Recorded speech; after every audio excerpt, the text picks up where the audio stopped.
to talk about the museum in Oslo called the Astrup-Fernli Museum, where I'm the director. I thought that I should talk a little bit about the context first, the Norwegian cultural politics, and then about the collector, and then about the museum and the different activities of the museum, and then also to have some words about the management model that a private museum is proposing in Oslo. But first of all, I think it's very important to look at the context, and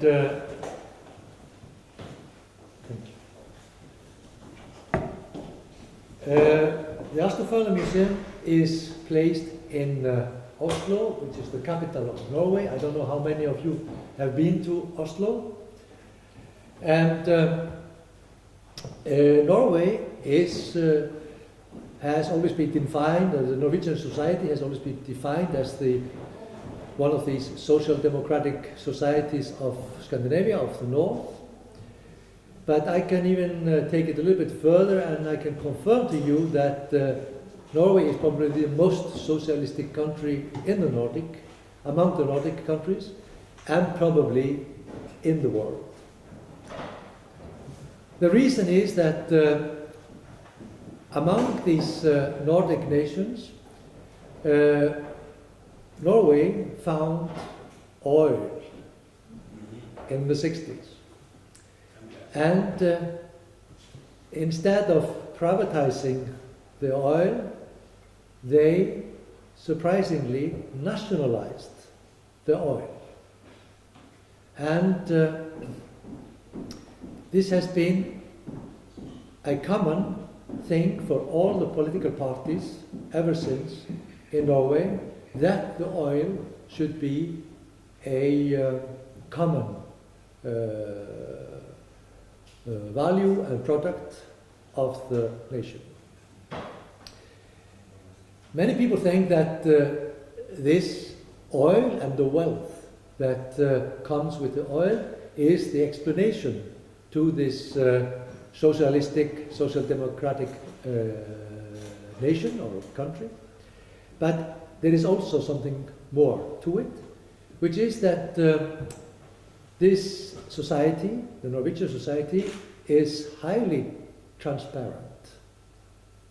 And so for common people, it is very easy to have access to all kinds of financial information about other individuals of the society as concerning the government and the country in general.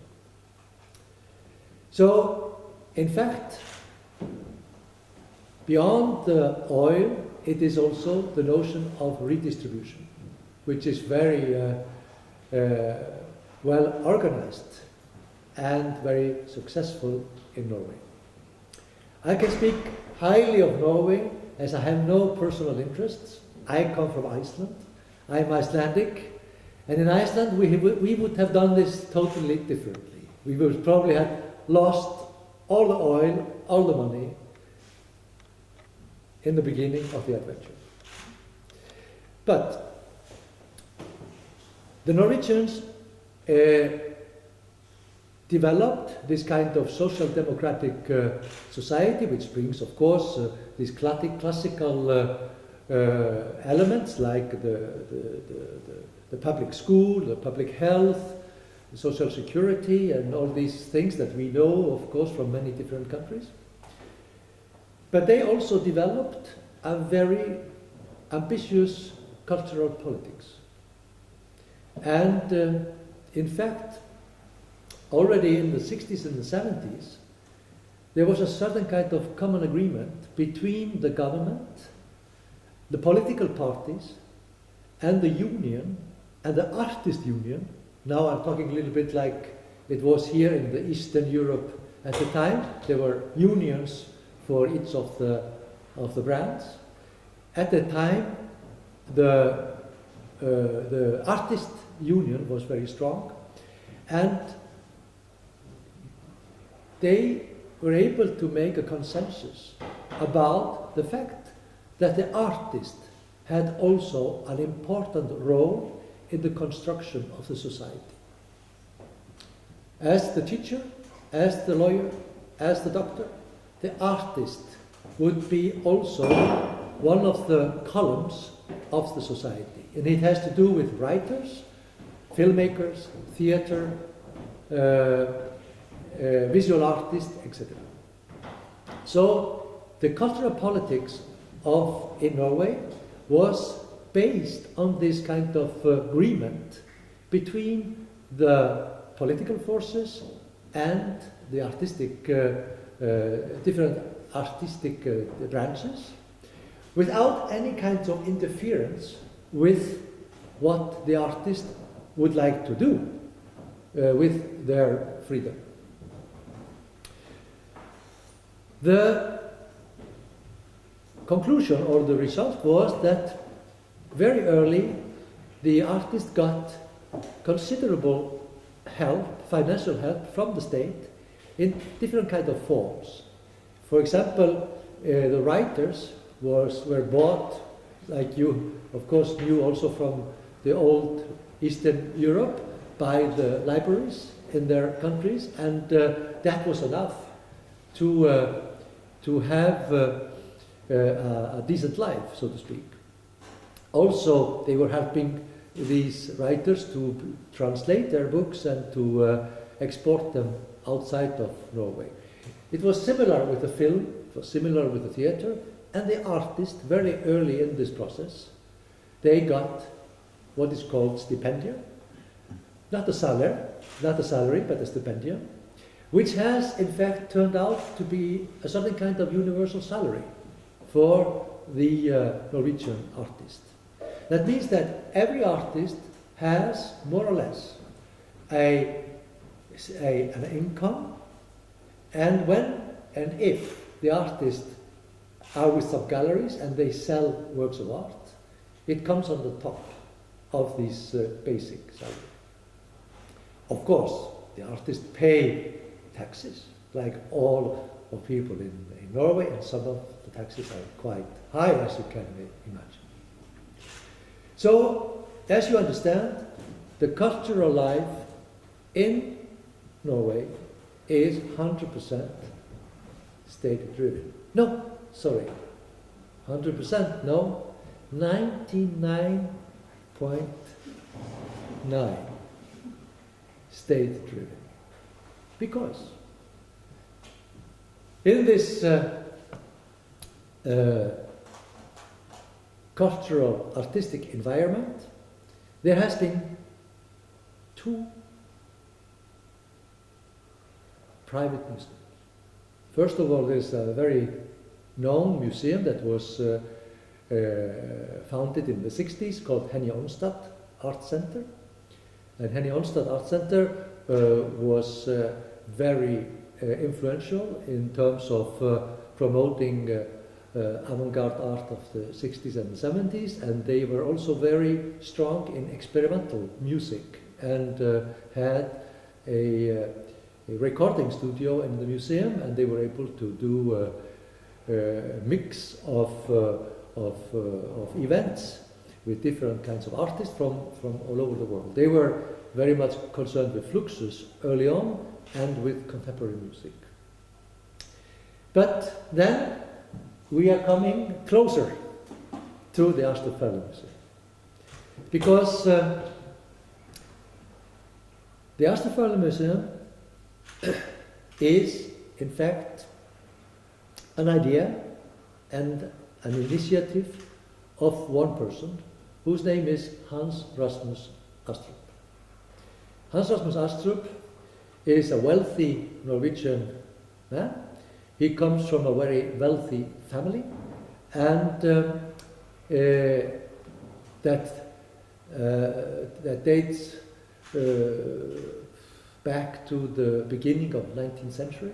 So it's a his grandfather was one of the first to export fish to Spain and to south of Europe. And of course, like all good capitalists, he understood very early in the process that it would be even better to own the ship that would transport the fish. So, peu à peu, he was able to build a shipping company. So, Hans Rasmus Astrup is a son of one of these shipping magnates in Norway. And as you know, the shipping families and the shipping magnates in Norway, they were very, very wealthy and extremely strong in the international context, because in the beginning of 20th century, before the First World War, Norway was the third biggest shipping nation in the world, behind England, Britain, and Germany. And then, when the First World War came, these two nations became very busy. And Norway kept on sailing around the sea and doing business. And they became the biggest shipping in the world. And still today, the biggest shipping companies and the biggest shipping magnates in the world are Norwegians. It's a discreet country. It would not have been like this if they were in Iceland, I can assure you. So Mr. Astrup comes from this shipping family, which was also a collecting family. Very early, in the end of the 20th century, and the end of 19th century, they begin to collect art. And there must be some kind of financial, economical reason, together with interests in art, that these people, not only one, but 2 or 3 or 4 of these shipping families, they begin to collect art. And of course, they were companies, they were sailing around the world, and they were, of course, doing business in different countries. And probably they did not believe totally in the banking system at the time, and maybe it was more reasonable to have the money more solidly anchored in gold or diamonds or even works of art. Because we have to remember, and now you have maybe listened to the gallerist, our friend here, that knows everything about the art market, that artworks have been a currency, a value for a very long time, centuries. And so in the end of 19th century, of course, these most important artists, they had very solid, stable value. So the family of Hans Rasmus Astrup, especially on the side of his mother, that was called the Stang family, they bought. They were quite intelligent in that way that they, of course, had at the time, their own consultants. So they got Norwegian, French, British consultants that could guide them. And as they had so much money, of course the market is always a little bit more open when it comes to big money that can flow faster than the others, and etc. So they were able to acquire incredibly important works of art. So in the house of Mr. Stang, the father of the mother of Hans Rasmus Astrup, in the dining room, you had the masterpiece of Van Gogh, of Gauguin, called "Where Are We Coming From? Where Are We Going To?" It's one of the most iconic works of modern art history. And on the side, of course, there were the card players of Cézanne. And on the other wall, there were Renoirs, and there were Van Goghs, etc., etc. So, this kind of environment was the background of Hans Rasmus Astrup. I can add to this that in the beginning of the 30s, with the big crisis, which of course affected the shipping industry quite a lot, the family was forced to sell this masterpiece of Gauguin, which was enough to save the company and save the whole situation, and that's why it is now in the museum in Boston. So Hans Rasmus becomes very naturally a collector. It was a tradition in the family. So Hans Rasmus, he, together with his twin brother, began to collect art in the beginning of the 70s. And how do I advance these? Is it this one here? Here, okay. I will have, yes.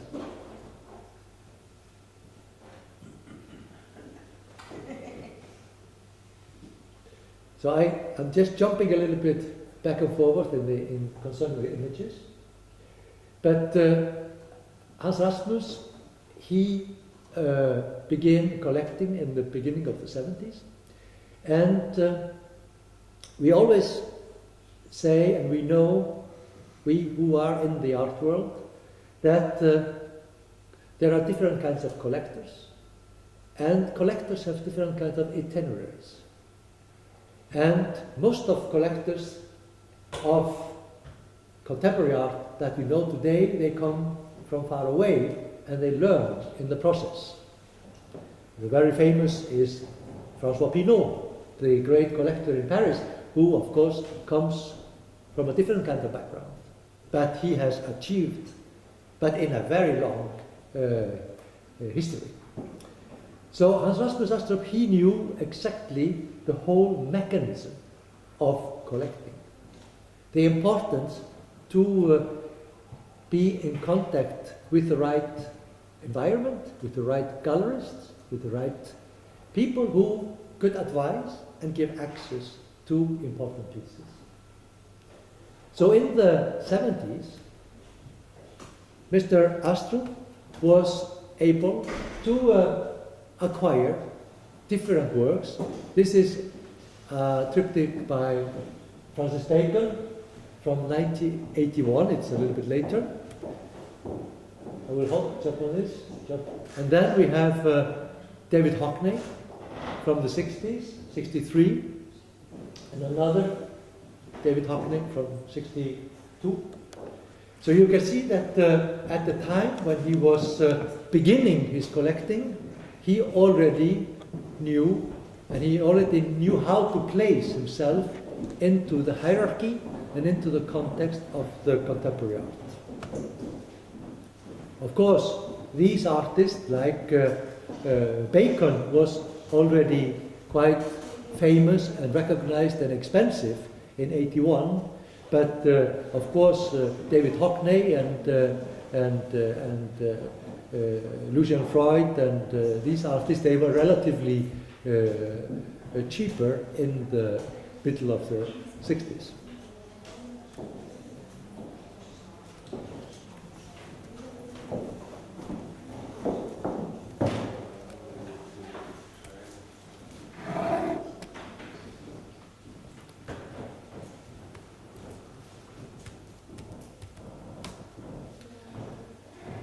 So Hans Rasmus, he collected an important body of works in the 70s and in the 80s that had more or less to do with the French art scene, the British art scene at the time, and the German art scene. And in the end of the 80s, he decided to create a museum. And he bought this piece by Ansel Kiefer, that is a huge library. It's about 25 tons, and you can imagine it's about 10 meters by, or 20 meters by 10, or something like 8. It's a huge construction. Probably one of the best libraries of Ansel Kiefer. Ansel Kiefer has made some 7 to 10 libraries, and this is probably the best example of it. And he decided to buy this work, to acquire this work, as a cornerstone for his new museum. So he decided to build a new office building in the end of the 80s, and to include an exhibition space that could house his collection.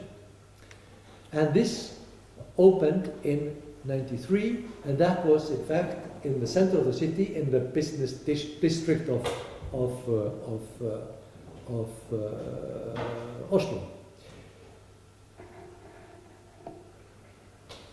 The question about the museum is a very interesting question in terms of the Norwegian cultural politics and in terms of the local context.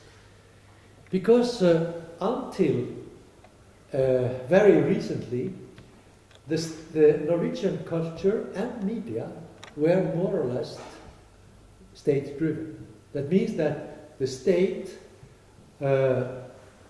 financed the cultural activities and also the medias, the papers, the radio and the television. They were all state activities. But in the 90s, things begin to change. And that's why also it was in the air, so to speak, that it would be interesting to have also a private museum that could tell the spectators and the audience in Oslo different kinds of narratives of the international art scene. So he decided to officialize his collection as a museum, and then he decided that it should be international collection. So he was aware of the fact that the National Gallery in Oslo was telling a certain kind of story. That was a story, of course, about certain types of Norwegian art, and including some international artists. But this was very limited. And he thought it could be an interesting complementarity to the National Gallery, to have another voice. And he even dreamt that the art scene in Oslo, the museum scene in Oslo, should be a polyphony. It should not be only one voice from the state. So he thought that he would propose something unique and different. But he knew at the same time that it would be very important to have high standard quality to give to the people. If you are going to tell a story about art, and if you are able to bring the best in terms of literature, music, and visual art, of course, that is the idea. So he began intensifying his collection. And It was very much about the Germans. And for example, this is a huge painting by Sigmar Polke. It's probably each work is about 3 meters by 5 or 6. Height is 5 or 6 meters, and you can so it's a huge piece. And it's a very interesting story, the acquisition of this work, because Polke was invited to do a proposition for Bundestag in Berlin. They were planning to reconstruct the Bundestag, and this was to be a part of the inside artistic expression of the building. And Polke proposed this work, this huge, enormous work, to which is probably one of his most important paintings at the time, from the beginning of the 90s. But surprisingly, the parliamentary committee, they said, no, we don't like this painting. And by the way, Hans Rasmus Astrup was passing by the gallery, and he said, of course, yes, I would very much like to have this wonderful painting. And the painting was then included into the collection.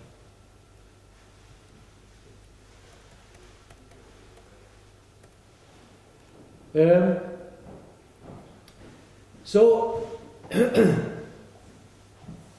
between 93 and 2012, we the museum was housed in this administration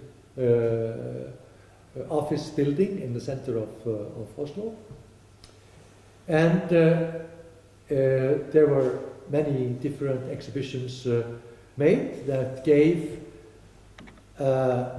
totally new kind of opportunities for the Norwegian Oslo public. He brought in artists like Gerhard Richter, Gilbert and George, Polke, and these were artists that people had only seen in books at the time. But in the office building, in the administration building of Hans Rasmus Astrup, the window to the world was relatively small. So, in 2007, we got the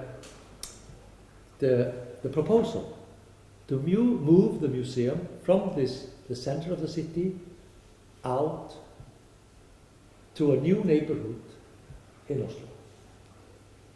You noticed that I said we, because I began to work with Hans Rasmus Astrup and the museum. I became director of the museum in the year of 2000. So I've been there for a relatively long time, nearly 18 years. And together we decided that the next chapter would be about American contemporary art.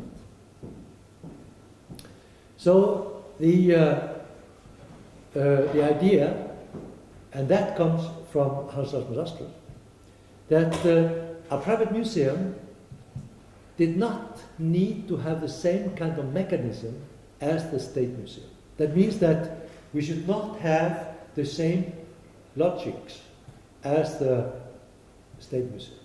And the logic of a state museum in general is to collect chronology in a chronological way, to collect movements, always within some kind of art historical framework. But we, as a private, we could do it differently. And we could, in fact, decide what we would like to collect. And that is not very easy for a state-driven museum, even though we say that these museums have their independence, but there is an inherent request for that a state museum takes care of the artist that belongs to the state. And that is quite, of course, normal, often in a dialogue with the international art scene. So, Hans Rasmus thought it would be interesting to break this rule and to propose a method that would be, in fact, in two layers. There will be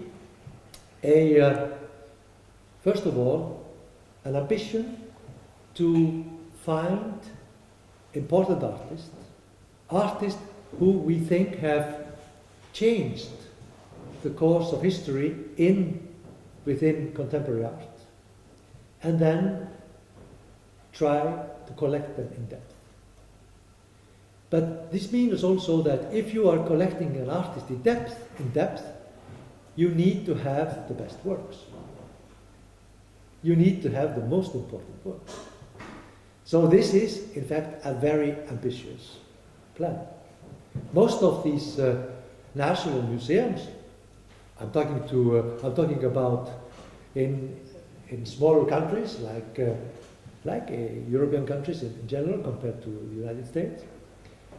They, of course, have historical views, and then they have certain, often examples of what this and that artist have produced. But if you are really thinking about artists in depth, then you have to have the right works. So,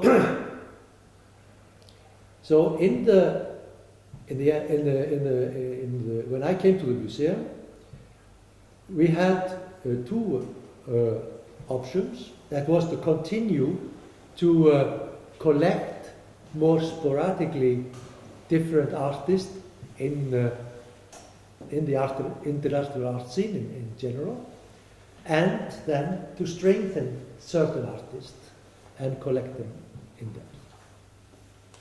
I will come back to this model afterwards, because I thought it would be interesting to talk a little bit about the business model of a private museum, and then also together with this project that enabled us to come and have a museum at this new location in Oslo.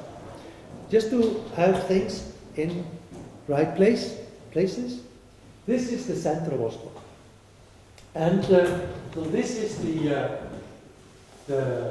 city hall, and behind here is the Karl Johan, the Champs-Élysées. Here in Kiev you have your Champs-Élysées. What is the name of that? Voila. And then you have this fantastic street here, which is called Akerbrygge, which is all these restaurants and ice cream places, and where you can have shrimps and white wine till 5 o'clock, and then you take your boat to go home, and it's a beautiful life. But the Norwegians, as you can see, is a little bit crowded. They needed to build a new part of the city. And this part here was in fact a small island called Tyfholmen. It means the thief island that was empty. And they made a competition. So the city, together with the harbor, the company that runs the harbor, and therefore has the priority on the coast of Norway, they together decided to make a competition about the urbanistic plan and architecture of Tyholmen, of this place.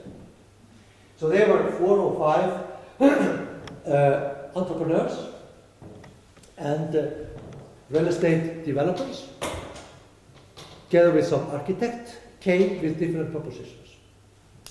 And in the end, there was a real estate developer, one of the biggest in Norway, called Selvåg, who won this competition together with another company called Estelin Ram, and they had a secret weapon in their project, because they proposed an artist space designed by Renzo Piano. So you understand, we are not yet a part of the story.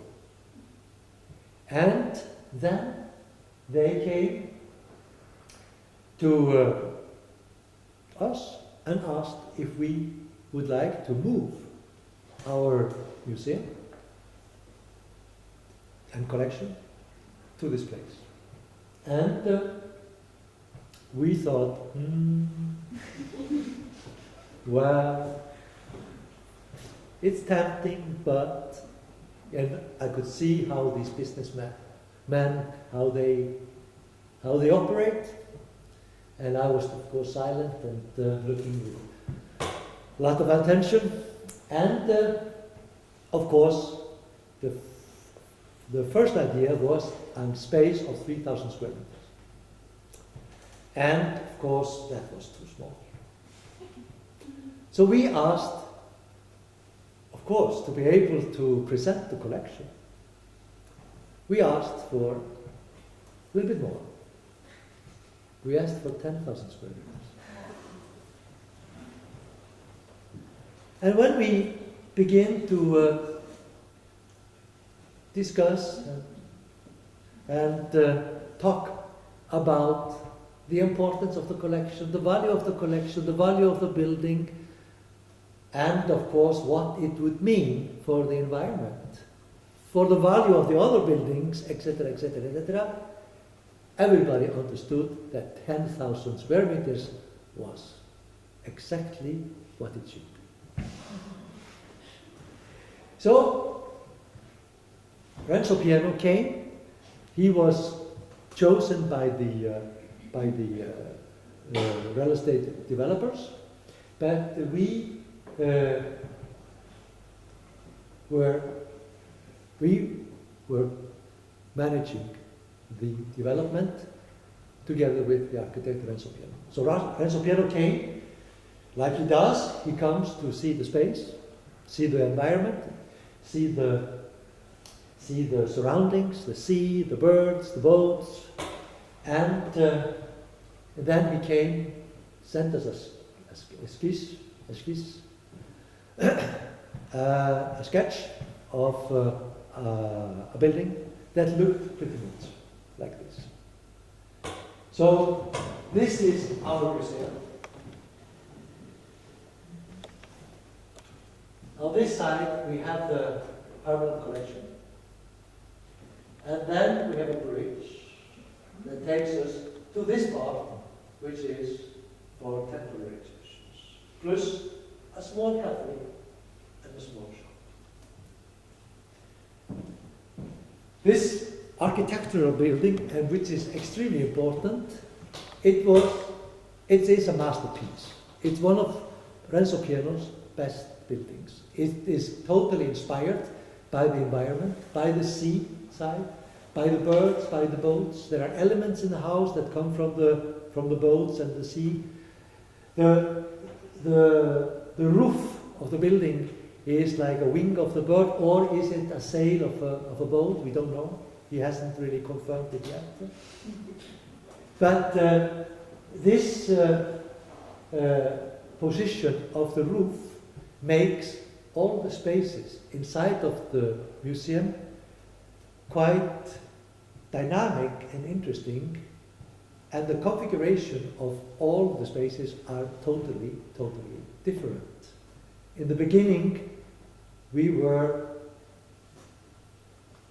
had to think a little bit before installing the first exhibition. But now, after 5 years at this new location, we have become more used to the space that our friend Renzo Piano designed for us, and now this building is absolutely one of the landmarks of Oslo, together with the opera, designed by the Norwegian architect Snøhetta, who are probably one of the 5 or 6, 7, 8 most important architectural offices now working in the world. And as I say, this is absolutely an iconic building. So when you come to Oslo, when you come to in front of the city hall, you will immediately recognize the Astrup-Fernli Museum. So how is it possible to run a private museum in the kingdom of socialism, Norway? Because there is not much support from the state or from the city, because things are clear. The state and the city takes care of their institutions, and if you want to do something beyond that, then that is your own affair. So we have a business model that is a little bit different from our colleagues, the state and the city museums, and it has to do mostly with the people working in the museum. So, for example, we have a museum which is, I say, the exhibition space is around 4,000 or 5,000. The rest is for technical and other kinds of rooms. And we have only 13 employees. 13 employees. The Contemporary Art Museum in Oslo has 130.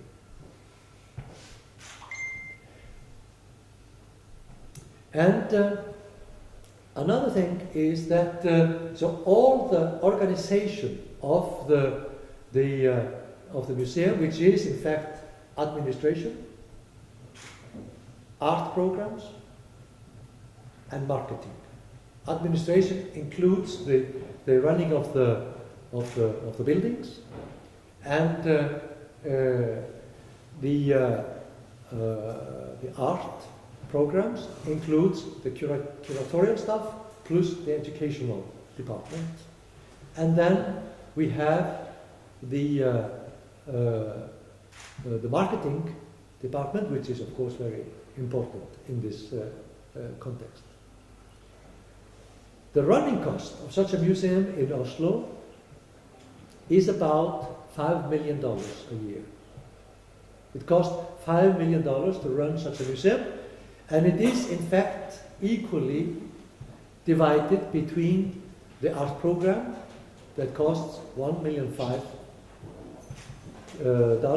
US dollars, the salary of the 13 employees plus our guards, but I will come back to that, what that is. It's about 40 part-time jobs, and altogether that's about $1 million. And then the running cost is about $2 to $2.5 million. So that makes $5 million, but on the other hand, with the tickets, with the shop, and with the rental of the building, because we rent out the space to different kinds of parties and seminars and things after 5 o'clock, in the evening, during the night, when nobody comes to the museum, we are able to make $2.5 million, which is 50% of the running cost, which is very different from the state museums. The National Museums makes 5% of the running cost.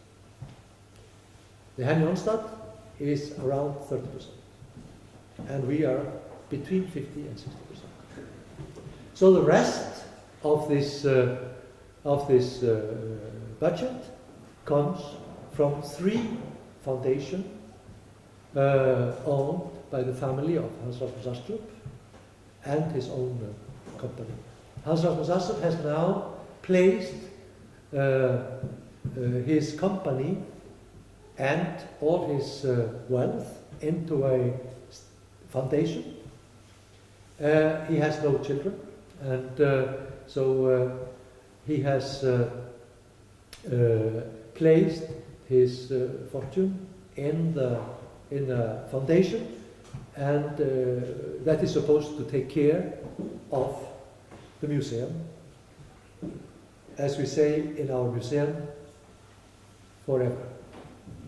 But it's a little bit pretentious to say that. That's why we know that the economy, even though we have an important endowment, this is always a very critical thing in the long term, because we don't know how things turn out to be financially, economically in the long term. There are two things that I wanted to say also about the management, is that we decided very early in our process, before we moved to this new location, to drop the security people. And it became a certain kind of fashion in Scandinavia and all over the world to have security guards from private companies. And these private companies are extremely expensive. So if you have a state museum, very important also, and interesting just to, for your information, because now when we look at these works of Richard Prince that cost extremely expensive today, but when we were buying these works, only 15 years ago, they were relatively cheap. I mean, the works of Richard Prince in the beginning of our century were maybe around $75,000-$100,000 at the time. Now we are talking 10 times more.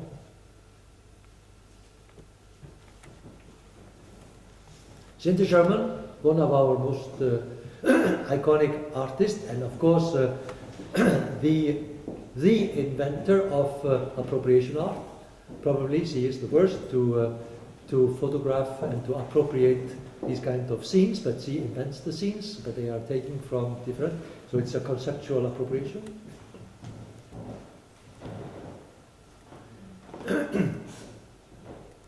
It's a wonderful view on the American history of American women. Gober is there.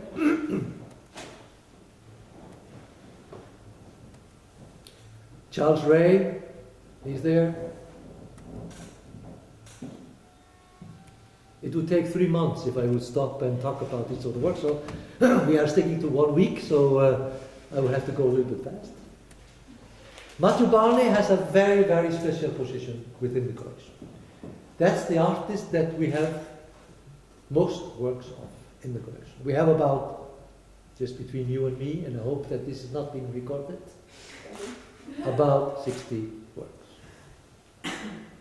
Which is, of course, an incredible privilege for a small museum in a small city in Northern Europe. And the works are always intended for a museum more than an apartment, as you can see.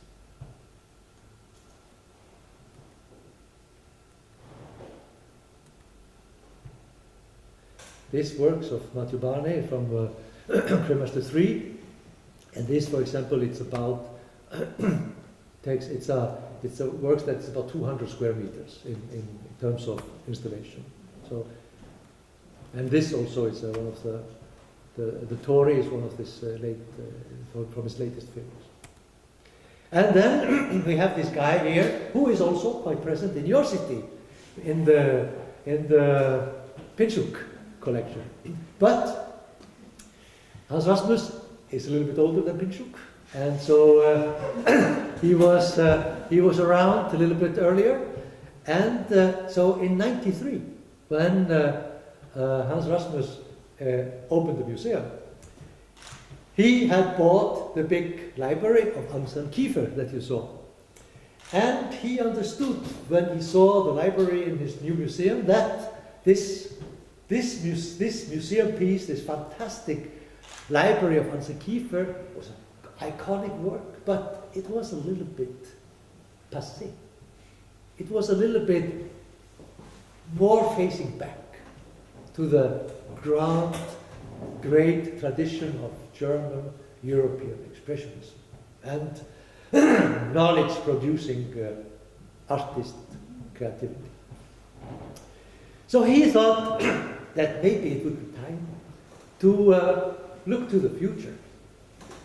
And in '93, Damien Hirst makes this incredible piece called Mother and Child Divided that was shown in Venice, and it was shown also in Jeu de Paume in Paris. And of course, it got a lot of attention, but the museums, Tate and Pompidou and others, they were not ready for that kind of acquisition. And the gallerist of Damien Hirst, who was totally unknown at the time, it was his first years. He was totally unknown. He was just this kind of bad boy coming from the low-class environment. He is probably one of the few in the British system that comes from a totally lower-class environment, with his typical accent and typical way of being. Pompidou said, no, this is not for us. And Tate said, no, this would be, no.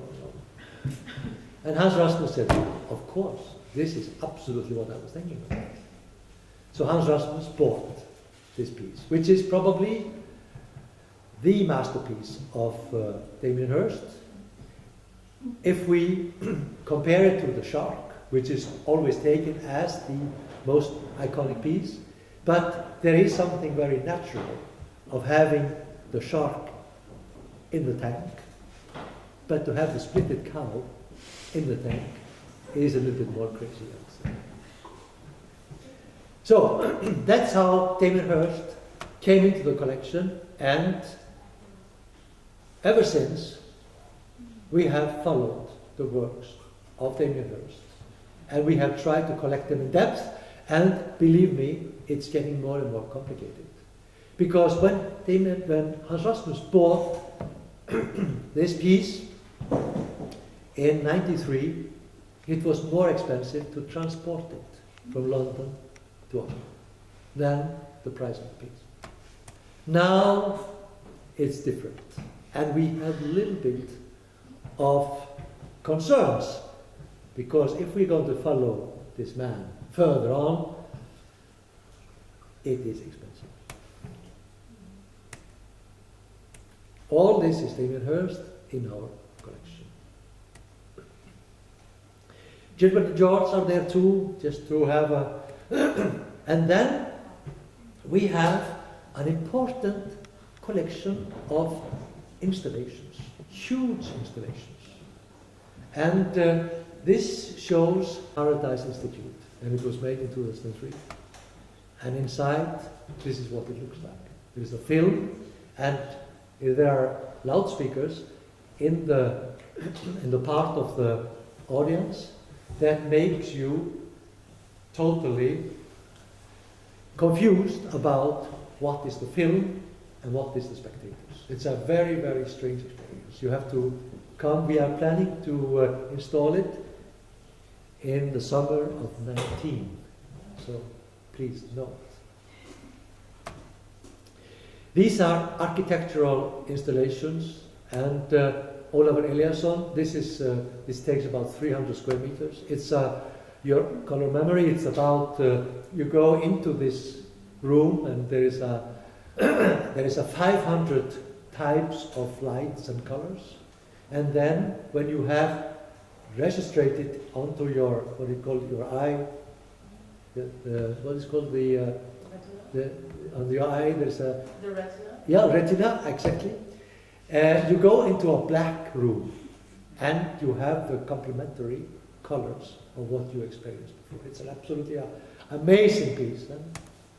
And of course, you know, we bought him because he was Icelandic and because a poor artist. So it's a great, great work. Rigrid Tiravania is also another one that has this, this is outside of the box and inside he himself is sleeping. So you see the size, the scale. So, and this is a big installation of Alodoro Casadella from 2006, Clamor, which is in fact a bunker, and inside of the bunker is an orchestra playing every day. It's a very expensive piece to install. Especially with Norwegian salary, believe me. And here we have the work of Kuyanga, a snowy, sunny day, and this is what it is from the inside. A small landscape like Kuyanga is one of the only ones to produce. And then we decided that it would be interesting, as we were collecting the Americans, to have a small Chinese collection. So, as we were a little bit late to wake up into the Chinese world, it was in fact in 2003, 2004, and so we thought it would be interesting to have a few pieces from the first generation, and then of the second generation, and then the focus should be on the third generation, and now we are looking towards the fourth generation. When I talk about this kind of generation, is that the Western notion of art became universal in the 80s and the 90s, so to speak. And of course, the Chinese artist appropriated this Western notion of contemporary art. But there were some forerunners, like Wai Yongping, who I think is one of the most greatest artists of the new Chinese art scene, and Saiko Kan, also, who is more famous for his fire drawings. We have a few of his fire drawings, but we have The Eagle Has Arrived, which is an old boat with the European flag upside down, looking like a bird. And then we jumped to the third generation with artists like Suzanne, and it has turned out that him and Cao Fei, we bought this artist in 2005, 2007, some 10 years ago. They are now some of the most promising, most of the most important artists. Cao Fei will have a big retrospective at the Pompidou next year. And this wonderful piece is a big installation called The Second Life, Eye Mirror, Second Life, and it is based, she uses the program Second Life and builds up a whole city of narratives, and where there are ongoing investments and buying and selling of properties, and where people can in fact invade this inner space of the work. Then we have Liu Wei from the second generation. These houses are made of pig skin, so these are the skin that more often is used to give to the dogs in the Western domestic world. So he made this city of different power buildings gathered in one city. So these are buildings from all over the world, and he gathers them in one city, and they have all something to do with power, decentralized power. But it was very funny because I was in his studio in 2005, and he was beginning to experiment with these buildings. And he said I was together with Hans-Ole Gobrist, who is a very famous curator, and we were working on an exhibition of Chinese contemporary art. And we had a studio visit with him, and he was telling us that he would make a house, an important building, of course representing power, and then he would have a performance where he would have a dog come in on the scene, and he would eat the house, attack it, and we said, no, it's impossible. You can't do that. I mean, this is such an incredible, beautiful building. We left. We were a little bit sad. Huh?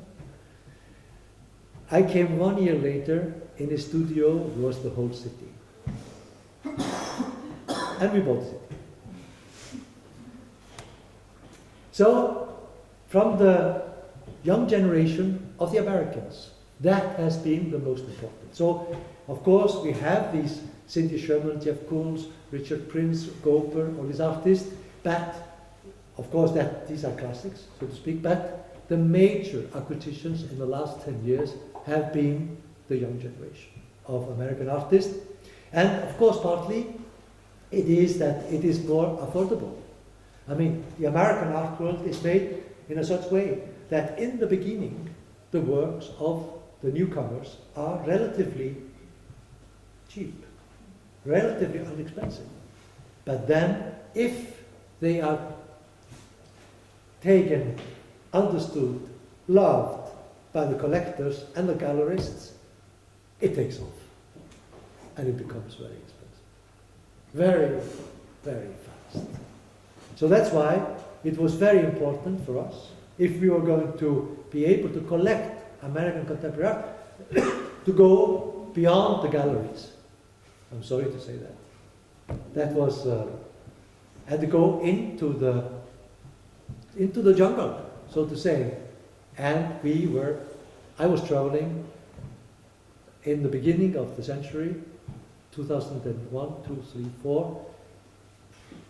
I was traveling every second month to different cities in America to map the situation. And then I invited, because we have a small staff, I invited Daniel Birnbaum, who is an old friend and who was then the director of the art school in the Städtliche in Frankfurt, and Hans-Ole Gobrist, who was then on the way to the Serpentine. He was still in Paris then, to curate an exhibition together with me about emerging contemporary American artists. So we traveled around America to make an exhibition that was entitled The Uncertain States of America, probably the best title ever for an exhibition.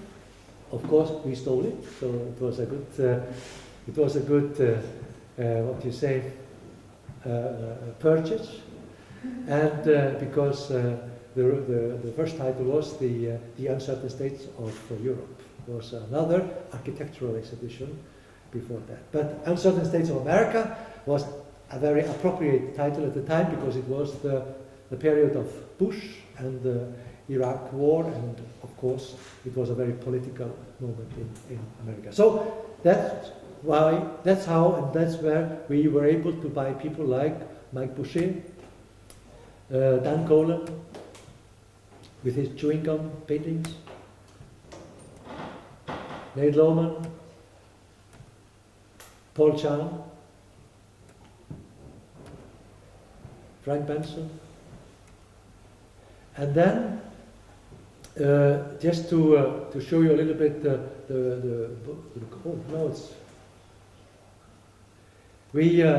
in 2012, when we were, now it goes on its own. It's good. Yeah? We we got an offer from Sao Paulo, and they asked if we would like to show the collection in the pavilion building of Oscar Niemeyer, 30,000 square meters. And we said, it's expensive. And they said, we have the money. So we moved the collection while we were preparing the new museum, and we showed an important, big part of our collection in this fantastic architectural building in Sao Paulo. So these are the images from that exhibition.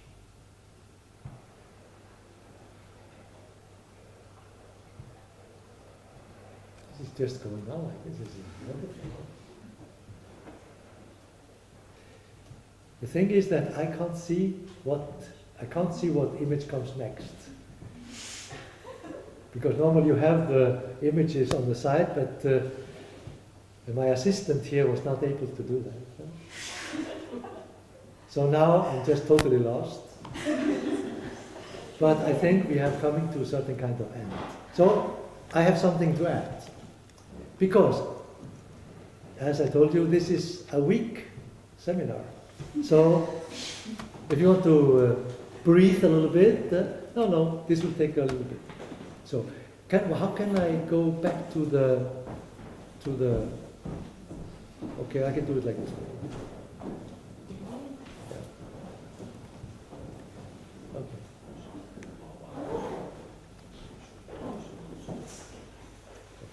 To the bit. Okay. This is good. Okay, very good. So no. We stick to the building. This is enough. Okay. So now I have spoken a little bit about the collection and about the building, about the model and the business model, and then there are two things that I wanted to mention. And that is, of course, the exhibition program. And as you have understood, there is a certain kind of co-relationship between the acquisitions and the part of the exhibitions. And in the last 15 years, we have been very much interested in the fact that the Western notion of art has become a universal notion. And often, when people talk about this situation, there is a great simplification, and people blame the globalization. But, in fact, it is more complicated than that. And we have, therefore, tried to explore different parts of the art world with these kind of geo-cultural exhibitions, where we try to look at different emerging scenes related to the international art scene, but also with certain kind of local specificities produced because of the local situation. And when I say local situation is, of course, that we have been looking at North America, China. We did an exhibition called China Power Station. We did an exhibition called Indian Highway. We did Imagine Brazil. And we did Europe. And this Europe is a project that is still going on because Europe turned out to be more complicated than even China and America. So in our exhibition program, we have produced these kind of geo-cultural artistic exhibitions every 3rd 4 years. So there are about about five of these important exhibitions that have been produced in the last 15 years. And then we have always one retrospective exhibition of one of the important artists from our museum, or that we considered that could be a complementary information for our public in Oslo. We did a retrospective exhibition of Ólafur Elíasson in 2008, 2009, even though we don't collect Ólafur in depth, but we thought that he was an important artist and that it would be an interesting information, event, experience for the Scandinavian art scene. And then we have always two other exhibitions, one young international artist, it can be American, it can be Chinese, that can be whatever, and also always a Norwegian artist. And it has a very important signification for us to include a Norwegian artist into the program and to collect a little bit of Norwegian art. We say that we are defining ourselves with as international collection in dialogue with the Norwegian art scene. And it is one of the ways to anchor the museum and the collection and our activities into the Norwegian scene, which of course has more affinities through these kind of definition. So altogether, this makes up the program of about 4 exhibitions a year, together with the collection that is rotating during the year and during the years. But within this exhibition program, there is, of course, the experience and the pleasure of seeing these artists, but we, more than anyone else in Oslo, maybe also because it is a private museum, we see the necessity even more to anchor the museum into the population, into the community. And that we do by the educational programs. So we have very organized educational programs in layers that goes from children to teenagers to different kinds of levels for grown-up people.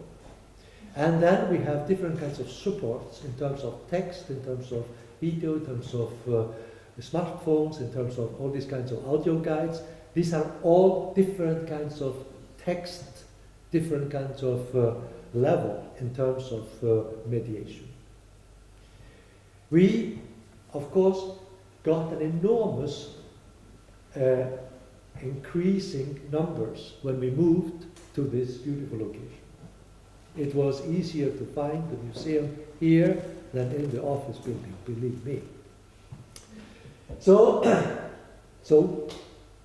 3 years ago, we decided to do a survey and to ask, who are these people coming to the museum? And we asked also, why do they come to the museum? And of course, the first question was not really a surprise. General, in fact, the most important of our visitors, our clients, our friends, our art lovers, it's the Norwegian middle class. It's the well-educated Norwegian middle class.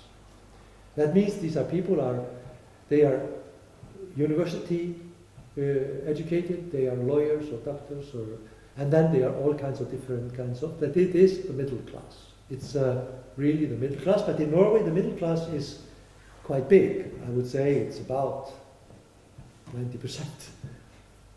There's maybe 10 and 10 on each of the side, but the middle class is really. So that was not really the big surprise, but we thought that it would maybe be more to the art, cultural scene that would be, they are of course included there, but they are in fact a minority.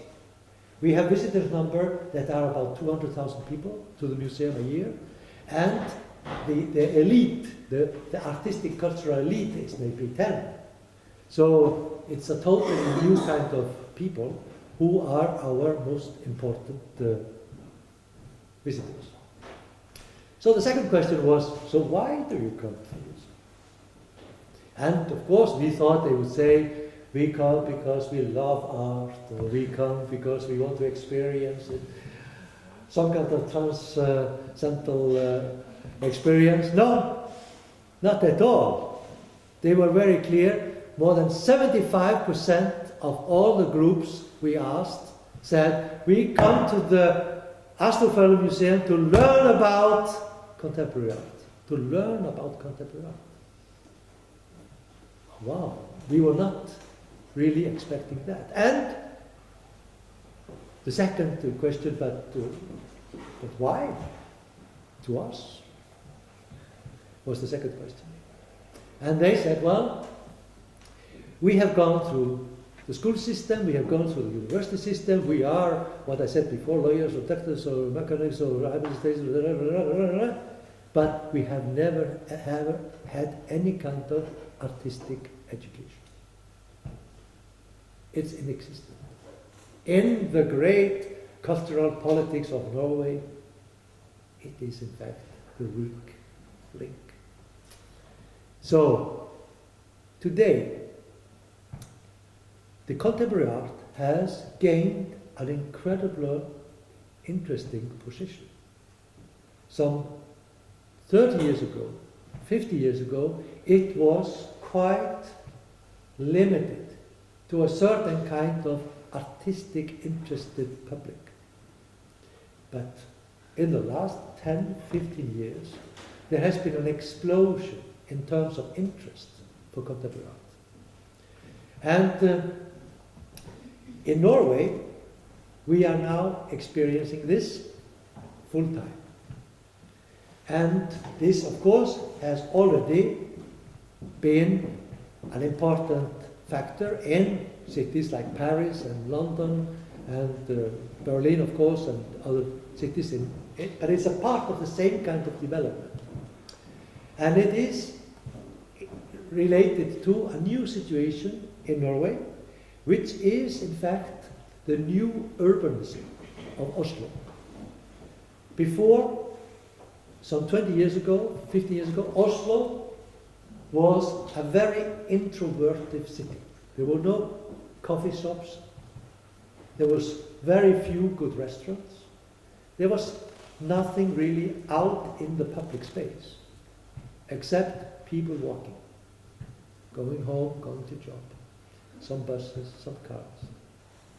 Relatively sad city scene.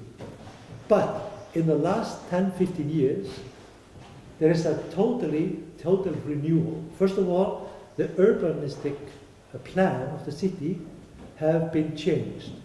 Before, they wanted to place these kind of cultural institutions outside in the different neighborhoods. So it would be anchored in different classes, in different environments in the city. But they changed their minds some 15 years ago and decided to arrange these institutions along the coast in the center of the city. And at the same time, there was some kind of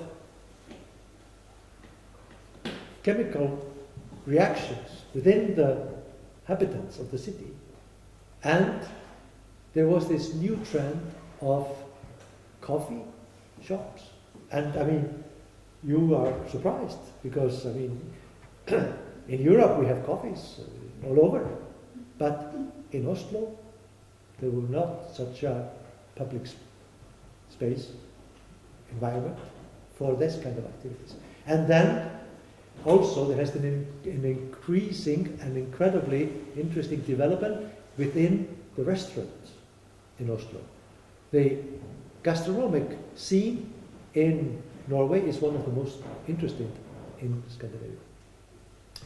So contemporary art is a part of this.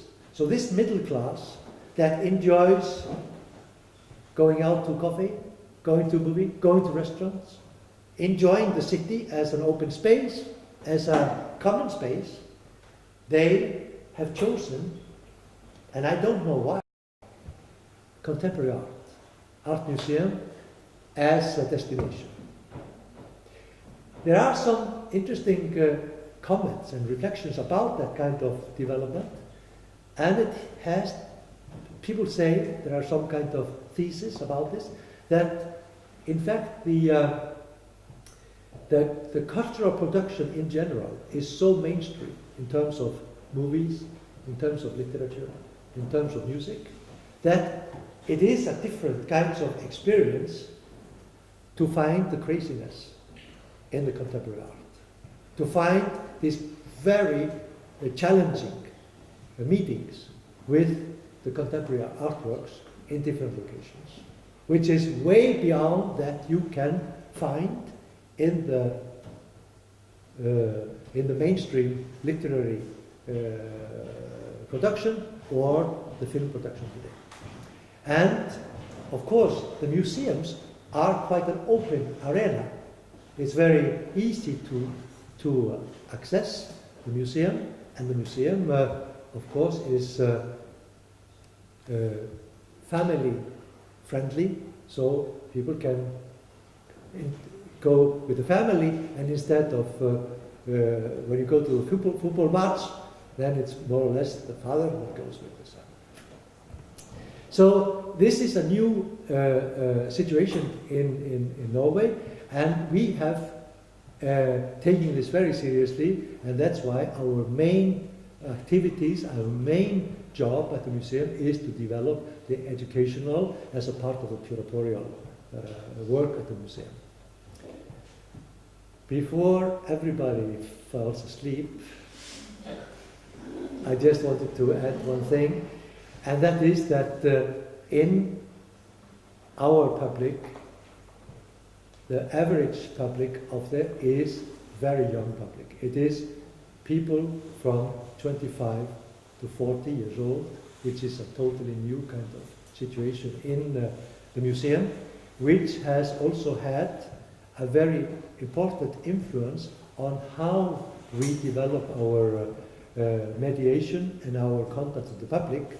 So now we have something which is like art nights, where young people come and enjoy the art in the evenings. There are cocktails and DJs, and these people are 20 years old, 25 years old, 30 years old, and it's a totally new kind of adventure.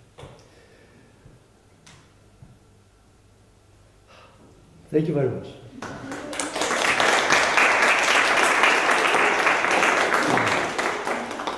Maybe you have some questions? Or is somebody awake?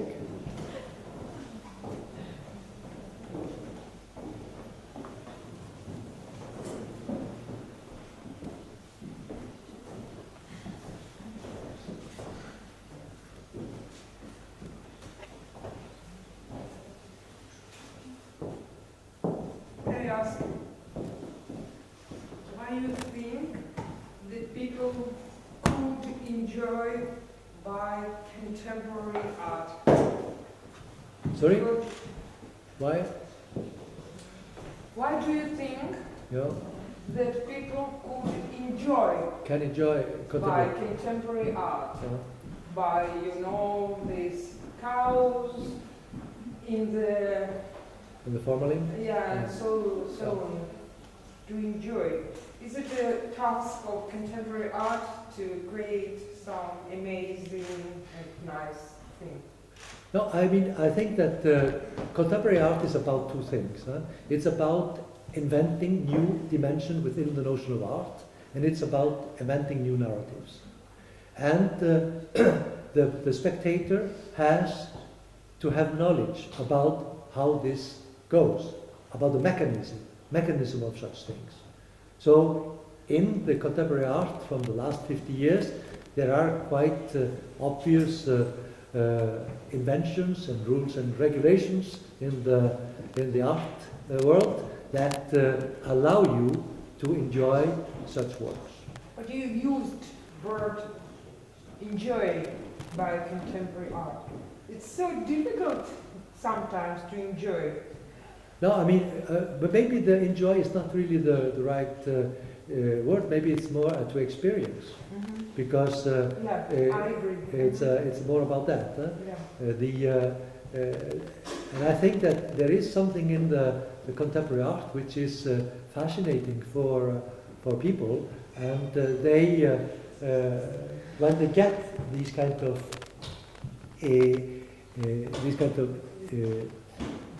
keys to these different situations, they take it further, and they, like with an important good book. I mean, it is difficult to read James Joyce. It's difficult to read Alain Roquerier, but I mean, once you get through it, there is a certain kind of different pleasure in that experience. Yeah, because in my country, old generation, they just like, for them it's some horrible. Yeah, no, I think that art is always more or less related to generations, right? And we can see that young artists, they often come with young curators and young critics. There are young gallerists. There are often these kind of things. So then of course you have these kind of superpowers that like Gogosian and these big galleries that break all the rules and everything and just do whatever. But I think that now, for example, there is a very similar artistic production in the last 15 years in Europe, and there is a lot of recycling, a lot of openness to the possibilities, and people they are eager, they are thirsty. They want to learn about how this works. So. It's pretty the same like with the heavy metal or rock music. Oh, yeah. Like previous generation, for them it's it's like Absolutely. theirs beloved, Yeah.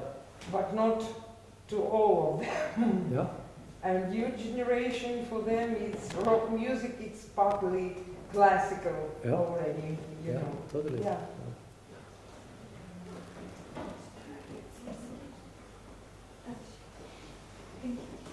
Thank you.